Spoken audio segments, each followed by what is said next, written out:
Meu nome é Carlos Santana, sou teólogo, escritor e pastor e vou levar vocês para conhecer as revelações do livro do Apocalipse.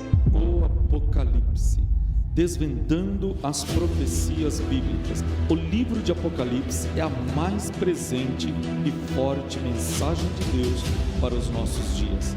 Agora, aberta e revelada de forma simples e clara, a partir de uma visão sinótica dos eventos do Apocalipse, você conhecerá os mistérios dos 7 selos, dos 4 cavaleiros, a besta, o falso profeta e muito mais. Não perca! Acesse agora o link da livraria e compre o e-book a preço de lançamento. João, as 7 igrejas que estão na Ásia, graça e paz seja convosco da parte daquele que é, e que era, e que há de vir, e da dos 7 Espíritos que estão diante do seu trono, e da parte de Jesus Cristo, que é a fiel testemunha, o primogênito dos mortos e o príncipe dos reis da terra, aquele que nos ama e em seu sangue nos lavou dos nossos pecados, e nos fez reis e sacerdotes para Deus e seu Pai. A Ele glória e poder para todos sempre. Amém. Eis que vem com as nuvens, e todo olho verá, até os mesmos que os transpassaram, e todas as tribos da terra se lamentarão sobre ele. Sim, amém. Eu sou o Alfa, o Ômega, o princípio e o fim, diz o Senhor, o que é, e que era, e que há de vir, o Todo-Poderoso. Eu, João, que também sou vosso irmão, e companheiro na aflição, e no reino, e na paciência de Jesus Cristo, estava na ilha chamada Patmos, por causa da palavra de Deus e pelo testemunho de Jesus Cristo. A saudação do apóstolo João nos versículos de 4 a 6 é declarada às 7 igrejas bem conhecidas dele situadas na Ásia. João diz às igrejas que é companheiro de aflição, informa que estava na ilha de Patmos por causa da palavra de Deus e do testemunho de Jesus. Patmos, na época do apóstolo João, era de natureza desolada, o terreno rochoso e árido, e ela era utilizada pelos romanos como uma ilha prisão e local de exílio para criminosos. Domiciano era o imperador, e neste período é historicamente claro o esforço deste imperador em sua autodivinização, trazendo assim o chamado culto ao imperador e, por consequência, uma forte perseguição aos cristãos que possuíam uma forma monoteísta de adoração, adorando apenas a Cristo.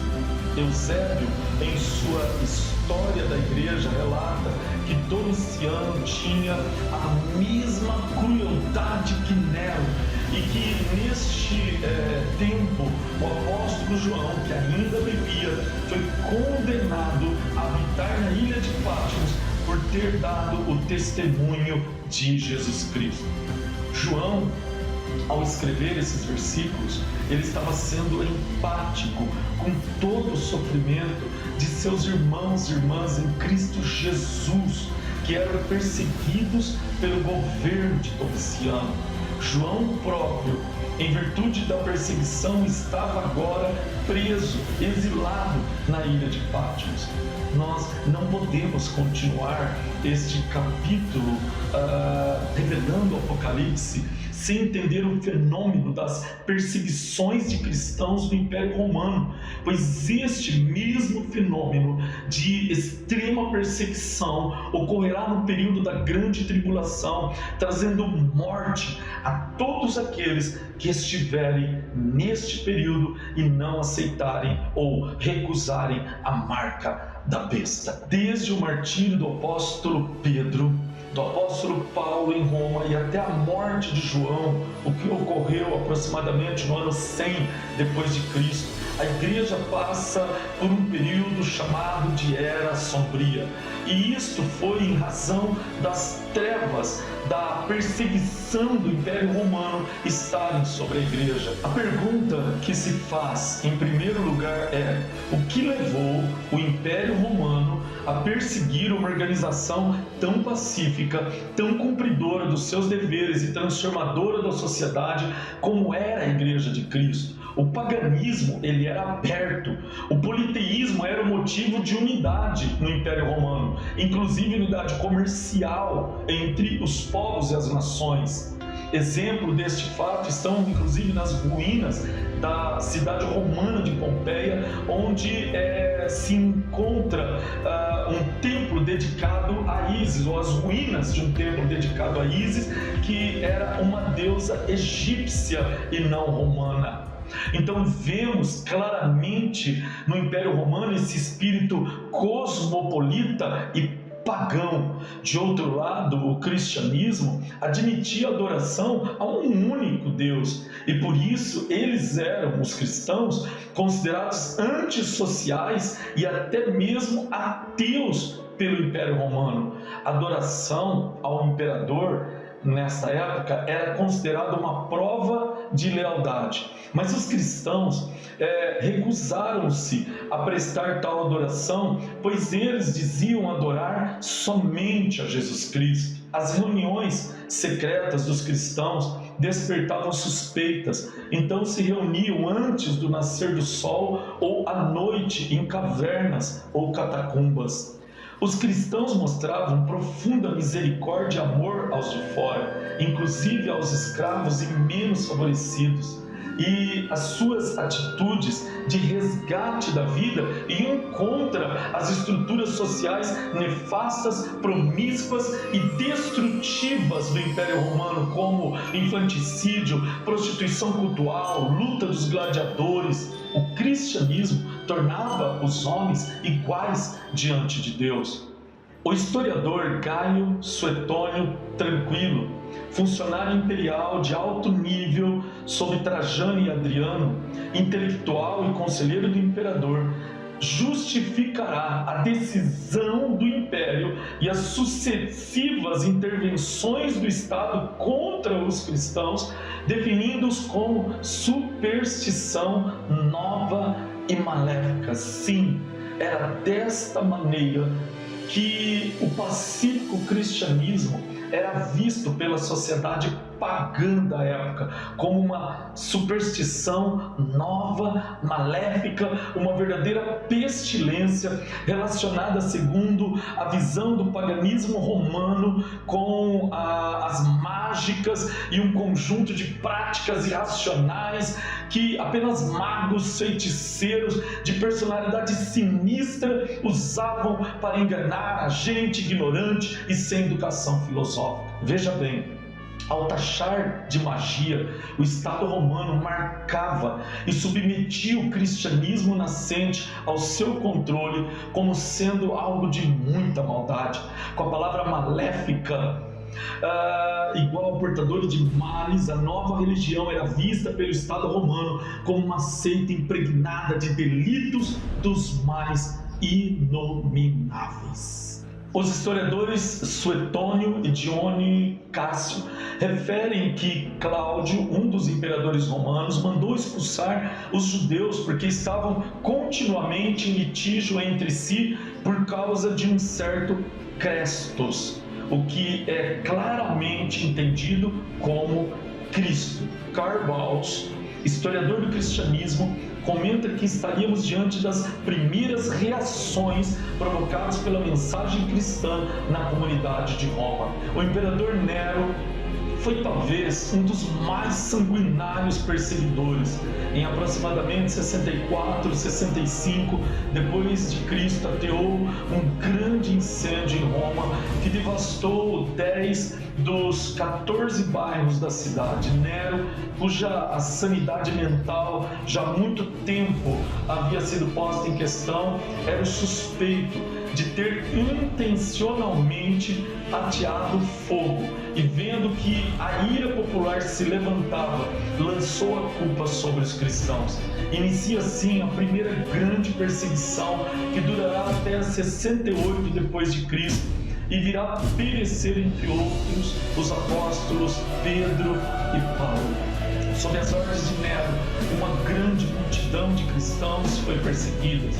Homens, mulheres, crianças eram presos, torturados e condenados à morte, não apenas pelo falso crime de incêndio, mas pelo chamado crime de ódio contra a raça humana. Sim, era assim que o Império Romano denominava o crime, o suposto crime dos cristãos, crime de ódio contra a raça humana. Eles foram feitos espetáculos e objeto de esporte, suas mortes executadas com ódio e crueldade. Os cristãos foram amarrados nos esconderijos das bestas feras, costurados com peles de cordeiro, feitos em pedaços por cães e animais ferozes. Eles eram cravados em cruzes, incendiados, e à noite seus corpos em chamas serviam de luz noturna. As perseguições aos cristãos não vão parar, passando pelas terríveis perseguições impostas pelo imperador Domiciano de 51 a 96 depois de Cristo, do qual já falamos, e seguindo até o quarto século, quando então o imperador Constantino assina um decreto que põe fim às perseguições ao cristianismo dentro do Estado romano. O historiador Ludwig Hertling estimou os números dos cristãos mortos em torno de 100 mil cristãos martirizados até o quarto século. No livro do Apocalipse, o apóstolo João, capítulo 1, versículo 10 em diante, escreve: Eu fui arrebatado em espírito no dia do Senhor, e ouvi detrás de mim uma grande voz como de trombeta, o que dizia: O que vês, escreve um livro e envia-o às 7 igrejas que estão na Ásia: a Éfeso, a Esmirna, Pérgamo, Tiatira, Sardes, Filadélfia e Laodiceia. E virei-me para ver quem falava comigo, e virando-me vi 7 castiçais de ouro. E no meio dos 7 castiçais, um semelhante ao filho de homem, vestido até os pés, de uma veste comprida e cingida pelo peito com um cinto de ouro. E a sua cabeça e cabelos eram brancos como a lã branca, como a neve, e os olhos como chama de fogo. E os seus pés semelhantes a latão, reluzente, como se tivesse sido refinado numa fornalha, e a sua voz como a voz de muitas águas. E ele tinha na sua destra 7 estrelas, e da sua boca saiu uma aguda espada de 2 fios, e o seu rosto era como o sol, quando na sua força resplandece. E eu, quando o vi, caí a seus pés como morto. E ele pôs sobre mim a sua destra, dizendo: Não temas, eu sou o primeiro e o último. E o que vive, fui morto, mas eis aqui, estou vivo para todo sempre. Amém. E tenho as chaves da morte e do inferno. Escreve as coisas que tem visto, e as que são, e as que depois destas hão de acontecer. Podemos imaginar o apóstolo João, prisioneiro na ilha de Patmos, compartilhando sua fé em Jesus Cristo com outros prisioneiros. E quem sabe, talvez com irmãos em Cristo também exilados e obrigados a trabalhar nas minas, e ali buscando em oração uma resposta de Cristo para todo o sofrimento da igreja do Senhor. Sim, todo o sofrimento que a igreja padecia pelas perseguições de Domiciano. Seria o fim da igreja? As perseguições conseguiriam pôr um fim à propagação do Evangelho? E o tamanho sofrimento imposto pelas perseguições, quando terminariam? A resposta às orações de João viriam com uma série de visões, palavras e revelações do próprio Senhor Jesus Cristo. O dia do Senhor de Apocalipse, capítulo 1, versículo 10, não é a escatológica expressão do grande dia do Senhor, mas simplesmente a expressão que trazia a João a significativa lembrança do primeiro dia da semana no qual o Senhor Jesus Cristo ressuscitou. E era o dia em que ele, João, em conjunto com seus irmãos de fé, se reuniam para partilhar a Santa Ceia do Senhor. Sim, foi no domingo que o apóstolo João foi arrebatado pelo Espírito Santo, ouvindo a voz de Cristo, forte como som de trombeta, e ordenando para escrever tudo o que visse as 7 igrejas da Ásia. O apóstolo João tinha visto os aspectos de Cristo, verdadeiro homem e verdadeiro Deus, mas ainda não tinha contemplado o seu Senhor na glória. Ele vê agora, em meio aos castiçais e estrelas, o Filho do homem, Cristo, não mais como servo sofredor, o Cordeiro de Deus, ferido pelas nossas transgressões, conforme João capítulo 1, versículo 36, mas como o Rei dos reis, o Senhor dos senhores, o Rei de todo o universo. Suas vestes são talares, compridas até os pés, um cinto de ouro prende suas vestes na altura do peito, a cabeça e os cabelos são brancos, os olhos como chama de fogo e os pés reluzentes como a cor do latão polido, e a sua voz forte e poderosa como o som das águas. Jesus está realmente presente no meio dos castiçais e tem à sua mão direita as estrelas. O mistério das 7 estrelas e dos 7 castiçais é revelado pelo próprio Cristo em Apocalipse capítulo 1, versículo 20. E tem como a finalidade fortalecer a fé e o ânimo de João ante as incertezas do sombrio período de perseguições. Desvendando as profecias bíblicas. O livro de Apocalipse é a mais presente e forte mensagem de Deus para os nossos dias. Agora, aberta e revelada de forma simples e clara, a partir de uma visão sinótica dos eventos do Apocalipse, você conhecerá os mistérios dos 7 selos, dos 4 cavaleiros, a besta, o falso profeta e muito mais. Não perca! Acesse agora o link da livraria e compre o e-book a preço de lançamento.